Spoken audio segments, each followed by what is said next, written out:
fais ça? Alors, voici, je vais vous montrer toute une panoplie de stratégies, comme j'ai dit, que j'espère vous aurez des idées qui vont vous susciter l'envie d'enseigner le vocabulaire dans votre classe, si vous ne le faites pas déjà, ou d'autres idées de le faire de façon différente. Alors, traditionnellement, au secondaire, ce n'est pas juste moi qui dis ça, mais on a tendance, et j'ai enseigné au secondaire, alors je sais de quoi je parle aussi, on a tendance à vraiment se concentrer sur le contenu qu'on doit enseigner, puis on dit, ben, je n'ai pas le temps d'enseigner le vocabulaire, j'ai tellement de choses déjà à faire. Mais des fois, on a du mal à percevoir que si les élèves ont une meilleure compréhension et saisissent mieux le vocabulaire, que ça va les aider à avoir plus de succès au niveau académique. Et en fin de compte, ça va me sauver du temps à la longueur de run.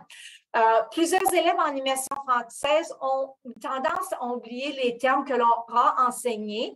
Et une des raisons pour laquelle c'est comme ça, c'est qu'on enseigne souvent, on n'enseigne pas en spirale, c'est-à-dire qu'on enseigne de façon isolée, en unité ou en domaine spécifique. Alors, par exemple, de la maternelle à la 8e année, on enseigne la géométrie, typiquement vers la fin de l'année ou au printemps, puis on ne reparle pas de la géométrie jusqu'à l'année suivante. Alors, je suis rendue en 9e année, puis là, ça fait 1 an que je n'ai pas parlé de géométrie. Bien, même si ces concepts-là, puis ces mots-là ont été enseignés dans les années précédentes, les élèves les ont oubliés. OK? Alors, il faut vraiment garder ça en tête. Et aussi, on a tendance, si on enseigne le vocabulaire, ce sont, OK, voici les mots, voici les définitions, recopiez ça dans votre cahier. Alors, ça ne colle pas nécessairement et ce n'est pas super motivant pour les élèves. Alors, on veut regarder quelles sont d'autres différentes façons que l'on pourrait travailler le vocabulaire. Et typiquement aussi, plus les années scolaires avancent, plus que l'enseignant prend la parole dans la salle de classe. Donc, les mots de vocabulaire sont utilisés par l'enseignant, mais pas aussi souvent par les élèves. Alors, ça, c'est vraiment traditionnellement ce qui se passe au secondaire. Alors, vraiment, ce que je vais vous suggérer, c'est 3 différentes catégories de stratégies pédagogiques que l'on va voir pour travailler le vocabulaire de façon plus significative pour aider les élèves à vraiment s'approprier du vocabulaire dans toutes les matières et à tous les niveaux scolaires. Alors, en premier, on parle de la conscientisation, c'est-à-dire qu'on veut que les élèves remarquent la forme des mots. OK? Alors, comment est-ce que l'on pourrait faire ça? Bien, on dit que remarquer et comprendre la formation des mots dans différents contextes et contenus contribue significativement au développement de la connaissance du vocabulaire en langue seconde et augmente le niveau de compréhension des apprenants. Alors, comment est-ce que je fais ça?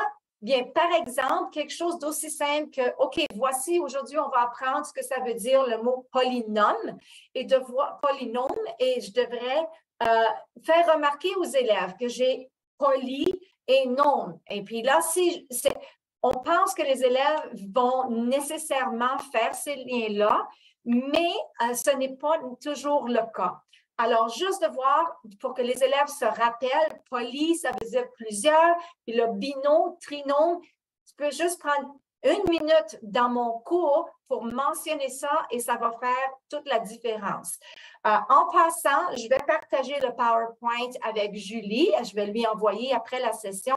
Vous aurez tous les hyperliens. Alors, vous allez pouvoir juste cliquer sur les diapos, puis ça va vous amener sur tout ce site-là. Si ça peut vous servir, tant mieux. Alors, la formulation des mots, super important. Un autre site qui pourrait vous être utile dans ce sens-là. Et puis, aussi faire des liens des fois avec l'anglais peut aussi aider les élèves à voir et comprendre, ou avec d'autres langues, la formation des mots. La radicale des mots est aussi quelque chose, ou la racine des mots est aussi quelque chose qu'on peut faire remarquer aux élèves. Alors, par exemple, insupportable, support, table. Alors, on peut voir qu'ici, les élèves, s'ils peuvent être capables de voir comment les mots sont formés, ça va les aider à comprendre la formation des mots. Ça pourrait être aussi pour la conjugaison, par exemple, juste le fait de voir que le radical du verbe va rester pareil, bien déjà, je sais comment écrire les 3 premières lettres du verbe jouer quand je le conjugue au présent, par exemple. Puis j'ai juste besoin d'apprendre les terminaisons, des patrons, etc. Alors, d'amener les élèves de voir de façon explicite comment les mots sont formés, peu importe la matière.